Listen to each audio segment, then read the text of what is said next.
After both nations missed the 2018 World Cup, the United States and Netherlands have returned, and now they shall clash for the round of 16. The land of soccer will battle for a spot in the quarterfinals with the greatest soccer nation to never win a World Cup. It's win or go home.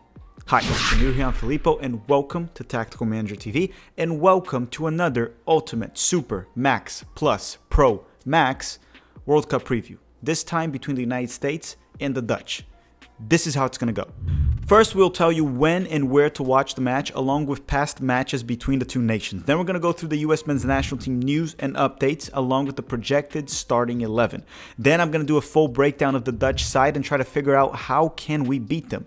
Last but not least, I will give you my final thoughts and predictions. And as I said, I believe Netherlands is the greatest soccer nation of all time to never win a World Cup, which begs the question that I have for you. If you had to bet money on a nation that has never won the World Cup before, winning it the next 30 years, which would it be and why? So mine is the United States, but I'm not going to explain it in this video. We don't have time for this right now, but you explain it to me in the comment section. And if you're from the United States, remember, if this video hits 1,500 likes, the US will beat the Dutch. It's a promise I'm making to yourself.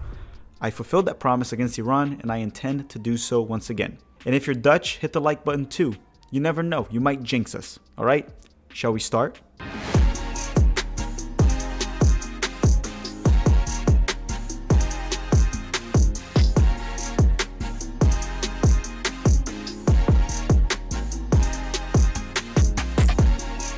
The US men's national team is set to face Netherlands in their beautiful orange jerseys this Saturday, December 3rd for the 2022 World Cup round of 16. The match will take place at the Khalifa International Stadium. Kickoff is scheduled to happen at 10 a.m. Eastern Time. So during the weekend, during the morning, you shouldn't be working, you should be watching the US men's national team. If you're in the United States, you may watch this match at Fox or Telemundo. And if you want to, you can also join us here at the channel, as we will be doing a live watch along. The last one was awesome. All of them has been completely tremendous so far. It's been amazing, and you will watch me almost die midstream. That kind of happened on the last one. Throughout history, the US men's national team and Netherlands have faced each other 5 times, with 4 Dutch wins and 1 American win. Now, all the matches played were friendlies, and the last time we faced each other was back in 2015 when the United States defeated Netherlands 4-3. At the time, the goals scored for the US were scored by John Brooks, Jassy Zardes, Bobby Wood, and Danny Williams. So none of those matches matter for the round 16, but here's my question to you. The last time the US men's national team played in the World Cup round of 16 was back in Brazil in 2014 when we lost to Belgium on that Tim Howard legendary match. When that match happened, where were you? And how did it feel? I was at Brazil at the time, and it was a beauty to watch. Unfortunately, we lost. Thank you, Wando. But it was a beauty to watch. But let's go on to the US men's national team news, updates, and projected starting 11. The United States does not have any players suspended for this specific match. However, we do have players on a yellow, and that is Serginho Dest, Tim Ream, Kellyn Acosta, Tyler Adams, and Weston McKennie. So, if they do get a yellow card in the round of 16, they will be suspended for the quarterfinals if we go through. The yellow cards do carry on, but let's take one game at a time. There's no quarterfinals if you lose the round of 16. So let's focus on this one. If they have to get a yellow card and miss the quarterfinals if we make it, so be it. One game at a time. In regards to injuries, it seems like all players will be available. Pulisic left at halftime against Iran, but he has stated that he is fine, and the Federation has stated that he is day to day. Weston McKennie has a knock, but he should be good to go on Saturday. Josh Sargent also seemed to be injured, but might be okay. At the time of this recording, there's no confirmation of any of them being out, and the outlook is optimistic. The United States got here by finishing in second place in Group B with 1 win and 2 draws, finishing only behind England. For all 3 matches, we outplayed our opponents, in my personal opinion. Our defense has been rock solid, allowing no goals on open play, just a penalty kick. But at the same time, we haven't been able to create enough quality goal scoring opportunities, also in my personal opinion. And that's something we're going to have to do better against the Dutch side, which we're going to talk about their defense very soon and how good they are. But now, let's go through the projected US men's national team starting 11. Now, listen, it's probably going to be the same exact lineup that faced Iran. It's going to be a 4-3-3. Maybe the defensive shape will be the 4-4-2, which we'll talk about that later in the video. So I don't see Greg Berhalter making many changes. The probable lineup will be Matt Turner on goal, Serginho Dest and A-Rob on the right back and left back positions. The two center backs will likely be Cameron Carter-Vickers and Tim Ream. Maybe Zimmerman starts over Cameron Carter-Vickers, but CCV was very good against Iran and he'll likely start against Ream once again. The midfield, very likely to be the MMA midfield once again with Tyler Adams, Weston McKennie and Yunus Musa. And the front three, if all healthy, will be Tim Weah, Christian Pulisic and Josh Sargent. Pulisic on the left, Weah on the right, and Sargent as the center forward. If Pulisic can't go or is not fully fit, there is a chance that Brenden Aaronson will be the starter. And if Josh Sargent can't go because he's not fully fit, then it's up in the air. It could be Jesus or Haji. Jesus hasn't played 1 minute so far. However, Haji hasn't looked good when he came into the field on any of the matches. So I would say it's up in the air for that. It's up for grabs. But if healthy, Sargent will be the starter, as he did put a fantastic performance against Iran despite not scoring any goals. Now let's talk about our opponents, our rivals for this Saturday. The Netherlands. The Dutch got here by topping Group A that was composed of them, Ecuador, Senegal, and the worst performing host nation of all time, Qatar, that managed to lose every single match. Led by legendary manager Louis van Gaal, the same that led Netherlands to the semifinals in the 2014 World Cup, this team is no joke. But at the same time, they are very beatable. Netherlands started off by defeating Senegal 2-0, a Senegal side that has seemed to have lost their bite a little bit due to missing Sadio Mane. And look, I watched that game. Despite being 2-0, I would argue that it was fairly balanced in terms of goal-scoring opportunities, but the strength of the Dutch defense, which we'll talk about later, was what helped them get this 2-0 win. And being overly efficient in terms of goal scoring, right? They outscored their XG. They didn't even get a 1 XG, but they got 2 goals. So that game was a little atypical to me. Now let's talk about Netherlands and Ecuador. For the second match, we saw Netherlands tie Ecuador 1-1. And this match is the one that gives me a lot of hope for the US men's national team. The Dutch side had more possession throughout the match, but Ecuador outplayed them and deserved to win this one. But unfortunately, that's not how soccer works, and the match did end 1-1. Look, I'm not a big stats guy, but I do think the best way to tell the story of this game between Netherlands and Ecuador is to give you some stats for context. Look at this. Ecuador had a 1.68 XG, while Netherlands had a 0.1 XG. XG is a very good statistical model that you can use. It's not perfect, far from that, but very good to use to see who had better goal scoring opportunities. It just means expected goals, and it's fairly accurate over time.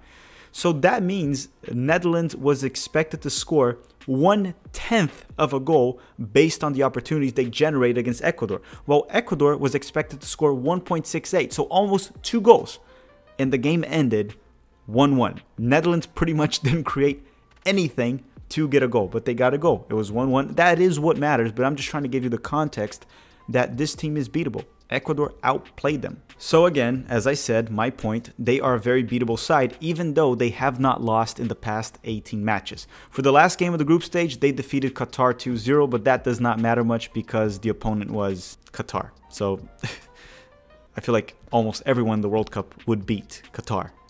So how does Netherlands play? In regards to how Louis van Gaal sets up this team, he usually goes with a 3-4-1-2 formation, or just call it a 3-5-2, right? A back 3, 5 men in the midfield, and 2 forwards. Same thing essentially.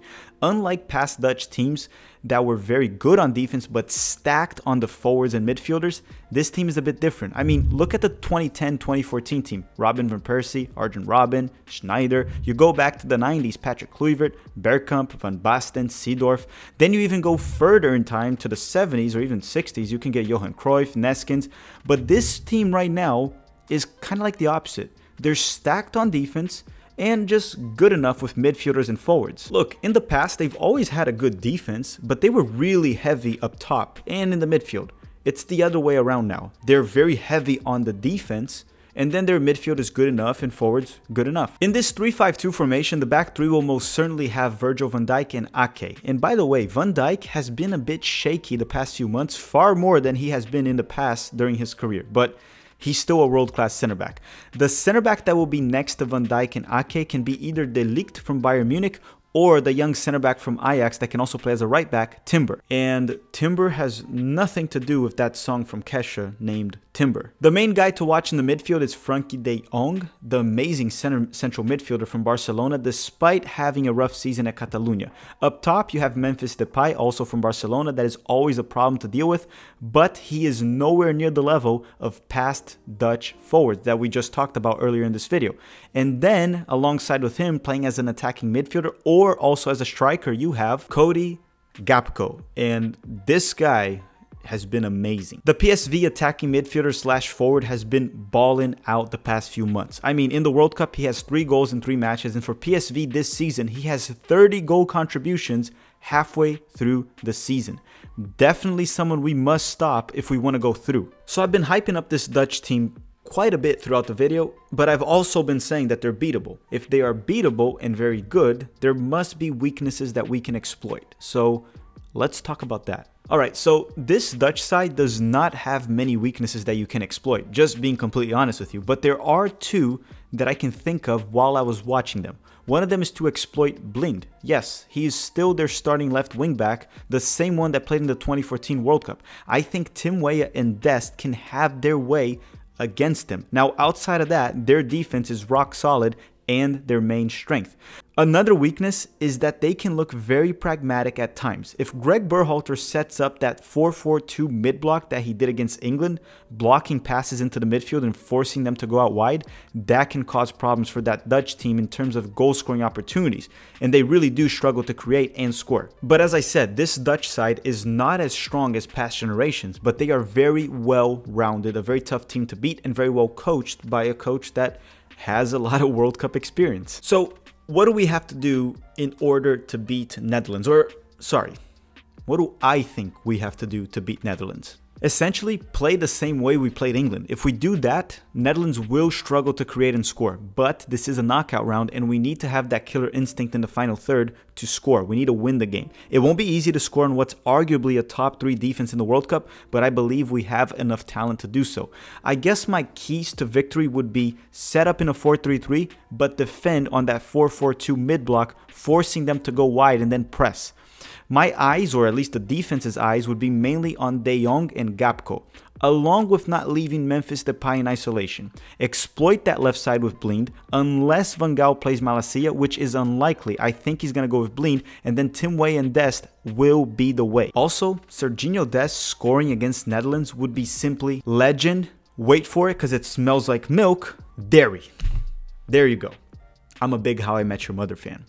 I had to do it. Last but not least, so we can defeat the Dutch, we need Greg Berhalter to get the in-game management right. He's been putting out a strong starting 11. I would hope Gio Reyna would have gotten a start or 2 during the group stage, but he didn't. But nevertheless, the starting 11 Greg has been putting out has been good. He also has gotten the tactics right for the most part. Against England, the 4-4-2 was brilliant, but the in-game management has been poor. Against Wales and Iran, it wasn't good. He set back, defended when he shouldn't have. Against England, we lacked that killer instinct to close out the game. He didn't want us to attack. He wanted to go for a draw.